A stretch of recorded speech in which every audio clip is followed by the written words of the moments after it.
오늘 우리가 함께 나누실 하나님의 말씀은 히브리서 1장 1절부터 3절입니다. 우리 각자 계신 바로 그 자리에서 함께 하나님의 말씀을 읽도록 하겠습니다.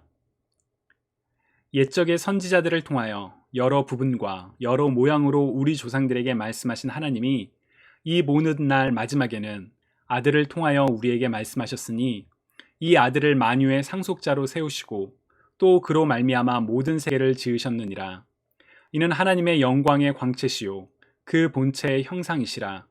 그의 능력의 말씀으로 만물을 붙드시며 죄를 정결하게 하는 일을 하시고 높은 곳에 계신 지극히 크신 이의 우편에 앉으셨느니라. 주님의 말씀입니다. 하나님 감사합니다. 아멘. 주님이 사랑하시는 여러분, 여러분들께서는 첫 인상을 얼마나 중요하게 여기시나요? 미국의 사회 심리학자인 솔로몬 애쉬는 1946년에 인상 형성에 관한 실험을 한 바 있습니다. 실험에 참가한 사람들에게 두 인물에 대한 묘사를 각각 설명한 뒤에 그들에 대한 인식을 물어보는 실험이었습니다. 여러분도 한번 잘 이렇게 들어보시기 바랍니다. 먼저 첫 번째 인물의 성격은 똑똑하고 근면하고 충동적이고 비판적이고 고집스럽고 질투심이 많습니다. 두 번째 인물의 성격은 질투심이 많고 고집스럽고 비판적이고 충동적이며 근면하고 똑똑합니다. 자, 두 인물, 여러분은 어떤 인물에 더 호감을 느끼시나요?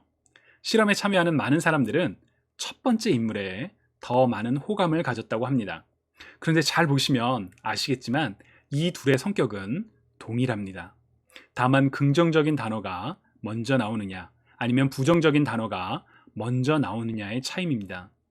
처음 인지한 정보 혹은 인상이 다른 정보나 기억보다 더 우선시하는 현상을 심리학 용어로 초두 효과, primary effect라고 이야기한다고 합니다. 저도 이번에 처음 알았는데요. 그냥 쉽게 말하면 첫인상이죠. 이처럼 첫인상이 중요하다 보니 첫인상에 신경을 써야 한다는 조언도 많이 있습니다. 좋은 첫인상을 주기 위해 노력하는 것, 사실 우리들에게 필요한 일이라고 할 수 있죠. 그러나 좋은 첫인상을 주기 위해 노력하는 것만큼, 아니 어쩌면 그보다 더 중요한 일이 있다면 첫인상의 한계를 뛰어넘는 것입니다. 맹인모상이라는 사자성어가 있습니다. 앞을 보지 못하는 사람이 코끼리를 만진다를 뜻하는 이 사자성어는 불교의 열반경에서 유래한 이야기라고 합니다. 옛날 인도의 한 왕이 진리에 대해서 설명하기 위해 앞을 보지 못하는 맹인 6명을 불러다가 코끼리를 만져보게 하고, 자, 이제 코끼리를 설명해 봐라 라고 했습니다. 코끼리의 상아, 곧 이빨을 만진 사람은 코끼리는 무같이 생긴 동물이라고 이야기했고, 다리를 만진 사람은 거대한 절구공이와 같은 동물이라고 이야기를 했습니다. 다른 4명 역시 각각 자기가 만진 부분을 바탕으로, 다시 말하면 자기가 경험한 내용을 바탕으로 코끼리가 어떤 동물인지를 설명했습니다. 모두 자기 말이 맞다라고 주장하는 맹인들을 돌려보낸 뒤 왕은 이렇게 말했다고 합니다. 보아라, 코끼리는 하나이거늘 저 6장님은 자기가 만져본 것만으로 코끼리를 안다고 하면서도 조금도 부끄러워하지 않는구나. 진리를 아는 것 또한 이와 같다라고 이야기를 했다고 합니다. 비록 이 이야기는 이제 진리를 어떻게 알 것인가에 대한 그런 이야기지만 저는 첫인상의 한계를 보여주는 이야기라고 생각합니다. 처음에 인지한 정보가 무엇이었든지 간에 그것을 절대화하지 말고 자신의 인식과 판단의 한계를 인정하고 사물을 혹은 사람을 종합적으로 볼 수 있도록 노력해야 하는 일, 바로 우리에게 필요한 일이 아닐까요? 지난 화요일 밤 조지아주 애틀란타에서 안타까운 총기 사고가 일어났습니다. 한 백인 남성 용의자가 동양인, 중국인과 한국인이 운영하는 업체에 들어가서 총을 쏴서 8명이 죽게 된 사건이지요. 제가 설교를 준비하는 시점에서는 아직 정확한 범행 동기가 밝혀지지는 않았지만 인종 혐오에서 기인한 증오 범죄가 아니냐라는 해석이 나오고 있습니다. 사람의 겉모습만으로 사람을 판단하고 극단적인 폭력을 행사하는 일은 결코 있어서는 안 되는 일인데, 그러한 일이 버젓이 일어나고 있다는 사실에, 그리고 그로 인해 다치고 생명을 잃는 일이 일어나고 있다는 것은 너무나도 안타까운 일입니다. 여러분, 우리 잠깐 같이 기도할까요? 하나님, 갑자기 사랑하는 사람을 잃게 된 이들의 마음을 주님 위로하여 주옵소서. 주님 이 땅에서 다시는 이런 끔찍한 일이 일어나지 않도록 보호하여 주옵소서. 하나님, 그리스도로 말미암아 이미 임한 하나님의 나라를 살아가는 우리 하나님의 자녀들이 이러한 일이 일어나지 않도록 하나님의 말씀과 사랑을 더욱 열심히 전하게 하여 주옵소서. 감사드리며 살아계신 예수 그리스도의 이름으로 기도드립니다. 아멘.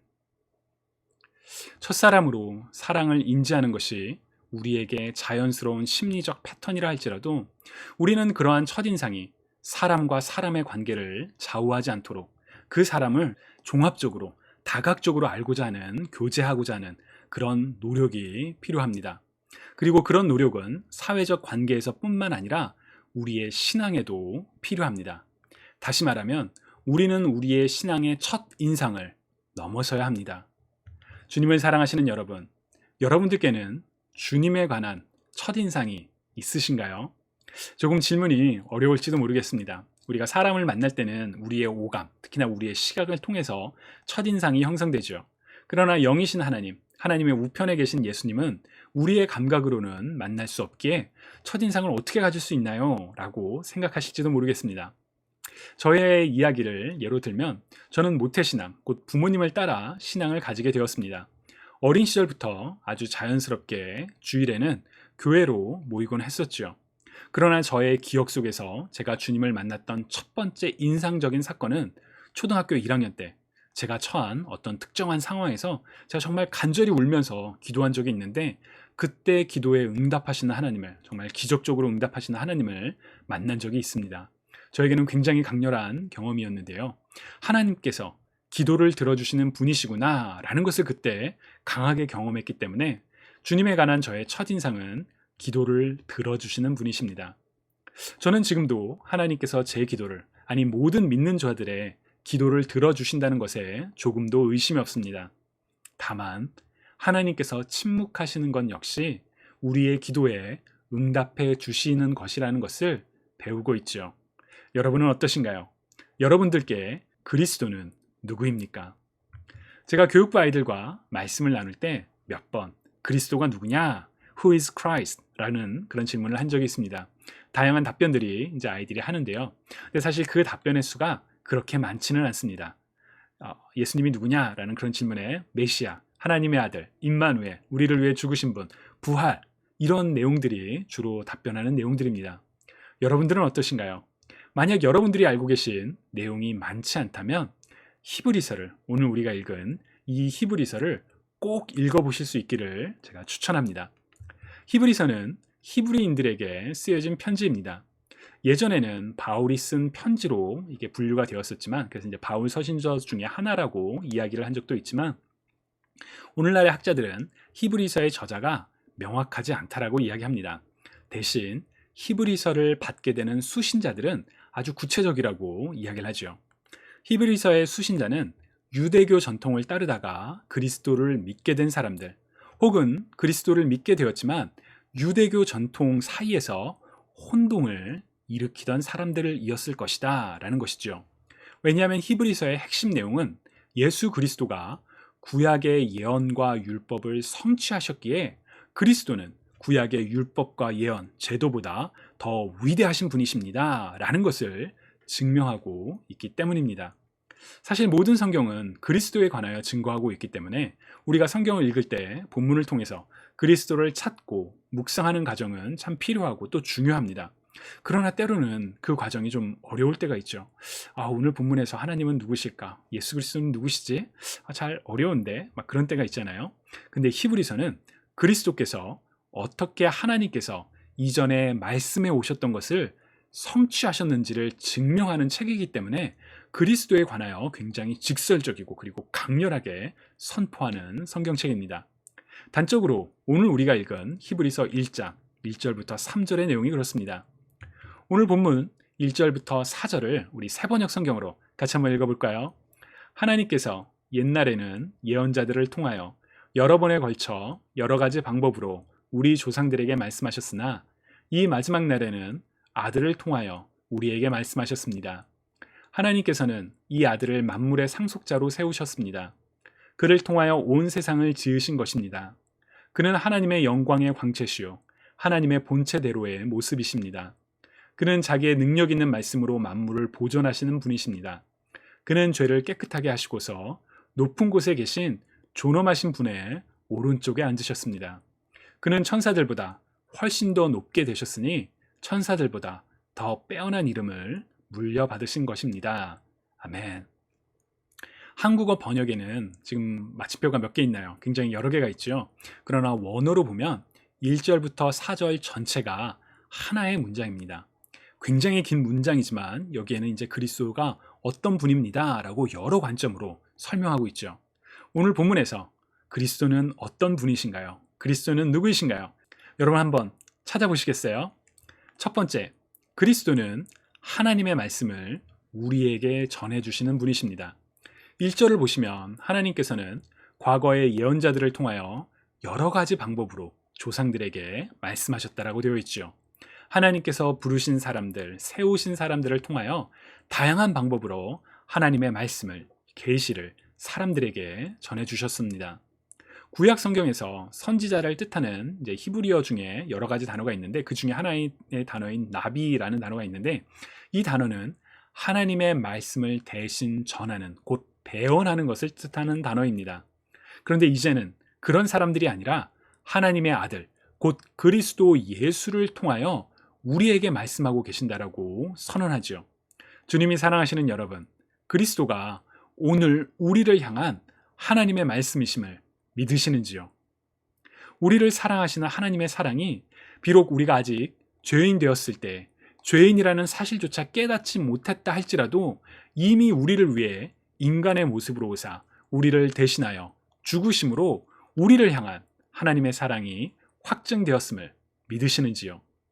그리스도의 완전한 삶과 죽음, 부활을 통해 우리는 오늘의 삶을 어떻게 살아가야 할지를 알 수 있을 뿐만 아니라 우리가 경험할 미래의 소망, 곧 영원히 죽지 않고 다시 사는 삶을 소망할 수가 있습니다.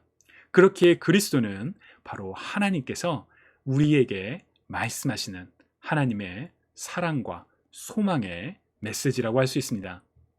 두 번째, 하나님께서는 그리스도를 만물의 상속자로 세우셨습니다. 여러분, 상속자라는 것은 어떤 사람을 가리키나요? 왕의 상속자는 누구일까요? 왕의 권위를 이어받아 다스리는 사람이 바로 왕의 상속자죠. 마태복음 28장 18절부터 20절, 주님께서 우리에게 주신 대위임령 혹은 지상명령으로 번역되는 그 말씀을 기억하시는지요? 우리 한번 같이 읽어볼까요? 예수께서 나와 말씀하여 이르시되 하늘과 땅의 모든 권세를 내게 주셨으니 그러므로 너희는 가서 모든 민족을 제자로 삼아 아버지와 아들과 성령의 이름으로 세례를 베풀고 내가 너희에게 분부한 모든 것을 가르쳐 지키게 하라. 볼지어다 내가 세상 끝날까지 너희와 항상 함께 있으리라 하시니라. 아멘. 주님께서는 우리에게 지상 명령을 주실 때 하늘과 땅의 모든 권세를 아버지께서 아들이신 그리스도에게 주셨다는 것을 먼저 말씀하십니다. 우리는 살면서 가끔 이런 질문을 하거나 받을 때가 있죠. 왜 내가 당신의 말을 들어야 합니까? 당신이 누구이며 나랑 무슨 상관이 있습니까? 주님의 말씀에도 어떤 사람들은 이런 질문을 할지도 모르겠습니다. 가서 모든 민족을 제자로 삼아 아버지와 아들과 성령의 이름으로 세례를 주고 말씀하신 모든 것을 가르쳐 지키게 하라고 말씀하시는 이는 누구이십니까? 누구이신가요? 우리에게 지상명령을 주신 이가 누구이기에 우리는 그의 말을 들어야 할까요? 바로 하늘과 땅의 모든 권세를 받으신 만물의 상속자, 바로 예수 그리스도이시기 때문에 우리가 주님의 말씀을, 주님의 명령을 따라야 할 책임이 있죠. 세 번째, 하나님께서는 예수 그리스도를 통하여 온 세상을 창조하셨다라고 히브리서 기자는 이야기합니다. 사실 우리 이 내용을 요한복음에서도 이미 읽어본 적이 있죠. 요한복음 1장 1절부터 3절, 우리 쉬운 성경을 한번 같이 읽어볼까요? 태초에 말씀이 계셨습니다. 그 말씀은 하나님과 함께 계셨는데 그 말씀은 곧 하나님이셨습니다. 그분은 세상이 창조되기도 전에 하나님과 함께 계셨습니다. 모든 것이 그분을 통하여 지음을 받았습니다. 지음을 받은 것 중에서 어느 것 하나도 그분 없이 지어진 것이 없습니다. 아멘. 그리스도께서 태초부터 하나님과 함께 계신 말씀이시며 만물이, 온 세상이 그리스도를 통해 지음 받았음을 믿으시는지요? 또 성경은 세상을 창조하신 이가 만물을, 모든 세상을 아버지 하나님의 뜻을 따라 새롭게 하실 것이라고도 설명합니다. 하나님께서 창조하신 피조물과 세상들이 비록 인간의 죄로 인해 저주받고 오염되었지만 만물을 창조하신 이께서 이제 다시 만물을 새롭게 하신다는 사실에 우리의 소망이 있죠. 네 번째, 그리스도는 하나님의 영광의 광채이시며 하나님의 본체의 형상이십니다. 하나님은 영이시기에 우리의 인간의 눈으로는 볼 수가 없지요. 무엇보다 하나님의 거룩하심 앞에 죄인인 인간은 설 수가 없습니다. 그래서 선지자 이사야는 화로다 나여 망하게 되었도다 나는 입술이 부정한 사람이요 나는 입술이 부정한 백성 중에 거주하면서 만군의 여호와이신 왕을 배웠음이로다 라고 탄식까지 했습니다. 그러나 하나님의 영광을 가지신 분이 인간의 몸으로 이 땅에 오사 사람들로 하여금 하나님의 영광을 바라볼 수 있게 하는 축복을 주셨지요. 요한복음 14장 9절에서 주님께서는 빌립아 내가 이렇게 오래 너희와 함께 있을 때 내가 나를 알지 못하느냐 나를 본 자는 아버지를 보았거늘 어찌하여 나를 보이라 하느냐라고 말씀하신 바 있지요. 거룩하신 하나님을 우리는 볼 수 없지만 우리를 불쌍히 여기사 이 땅에 오신 그리스도를 통하여 우리는 하나님의 영광과 하나님의 본체를 바라보는 축복을 누리게 되었습니다. 다섯 번째, 주님은 만물을 붙드시는 분이십니다. 만물을 보존하시는 분, 도대체 어떤 의미가 있을까요? 많은 영어 성경은 이 붙들다 혹은 보존하다라는 이 단어를 sustain이라는 동사로 표현을 합니다. 우리로 하여금 오늘 하루를 살아가도록 힘을 주시는 이가 누구이신가요? 바로 하나님의 아들, 만물을 유지하시는, 만물을 보존하고 계시는 예수 그리스도이십니다. 여섯 번째, 그리스도는 바로 우리 죄를 깨끗하게 하신 분이십니다. 왜 우리가 사순절을 지키고 있나요? 바로 우리를 깨끗하게 하시기 위하여, 우리를 영원한 죄와 사망의 저주로부터 구원하기 위하여, 우리를 대신하여 고통당하시고 죽으신 그리스도의 고난과 죽음을 기억하기 위함이죠. 죄 많은 나를 위하여 죄 없는 이가 죽임을 당했다는 사실을 우리가 기억함으로써 하나님의 은혜를 감사하고, 또한 이제는 내가 죄의 길에서 떠나 하나님께서 기뻐하시는 사람으로 살겠습니다 라는 그런 다짐이 바로 우리가 사순절을 경건하게 지키는 과정이라고 할 수가 있죠. 마지막으로 일곱 번째, 높은 곳에 계신 지극히 크신 이의 오른편에 앉아 계신 분이 바로 그리스도이십니다. 부활하신 예수님을 왜 우리는 지금 우리의 눈으로 볼 수 없을까요? 바로 승천하셔서 하나님의 우편에 앉아 계시기 때문입니다. 또한 하나님의 우편에 계시기에 지금은 우리가 볼 수는 없지만 마지막 때에 약속하신 것처럼 다시 이 땅에 오실 예수님을 우리는 소망하기에 아멘, 주 예수여 오시옵소서 라고 고백할 수가 있는 것이지요. 주님이 사랑하시는 여러분, 여러분의 삶에서 어떤 그리스도를 만나셨는지요? 혹시나 그리스도에 관한 첫 인상만으로 내가 그리스도를 알고 있어 라고 생각하고 계시지는 않으신지요? 혹은 누군가가 말한 그리스도에 관한 이야기로 나는 그리스도를 알아 라고 생각하고 계시지는 않으신지요? 그리스도의 제자인 우리가 그리스도가 어떤 분이신지를 정확히 알지 못한다면 어떻게 우리가 세상 속에서 그리스도를 따르는 제자로 살아갈 수가 있을까요? 진정한 그리스도인, 곧 그리스도를 따르는 제자가 되기 위해서 우리는 먼저 그리스도가 누구인지를 알아야만 합니다. 아니, 그리스도를 만나야만 합니다. 첫 인상만으로 혹은 과거에 알았던 한 모습만을 기억하며 내 믿음은 여기야 라고 살아가는 것이 아니라 지금도 우리의 삶 가운데 말씀하고 계시는 하나님을, 그리스도를, 성령 하나님을 우리는 만나야만 합니다. 그렇다면 우리는 어떻게 만날 수 있을까요? 하나님의 말씀인 성경을 통하여, 또한 우리의 일상에서 하나님께 부르짖으며 예배하는 삶을 통하여, 그리고 그리스도의 몸된 공동체를 통해서 함께 하나님을 예배하고 교제하는 과정을 통하여 우리는 그리스도를 만날 수가 있습니다. 우리의 매일의 삶 속에서 바로 그리스도가 누구이신지를 분명히 알고 또한 그리스도를 만나며 살아가는 저와 여러분 모두가 되시기를 주님의 이름으로 간절히 축원합니다. 여러분, 이 시간 우리 함께 같이 기도드릴까요? 사랑의 하나님, 오늘 우리가 읽은 이 짧은 히브리서에만 해도 정말 그리스도가 누구이신지 참 여러 가지 내용을 우리가 알 수가 있었습니다. 하나님, 정말 성경 66권을 통하여 우리가 그리스도가 구약의 예언과 율법과 모든 제도를 완성하신 분이시며 모든 성경이 바로 그리스도를 증거하고 있다는 것을 우리가 말씀을 통하여 더욱더 깊이 알기 원합니다. 우리가 예전에 만났던 그리스도 혹은 다른 누군가를 통해 들었던 그리스도만을 아는 것이 아니라 정말 우리가 하나님을 막 찾고 만나기를 간절히 소망하며 하나님을 예배하고 공동체와 함께 교제하는 그 가운데 우리를 위해 이 땅에 오신 예수 그리스도를 더욱더 깊게 알고 또한 만나기를 소망하오니 주님 우리들에게 말씀하여 주시고 우리의 삶 가운데 임재하여 주옵소서. 감사드리며 살아계신 예수 그리스도의 이름으로 기도드립니다. 아멘.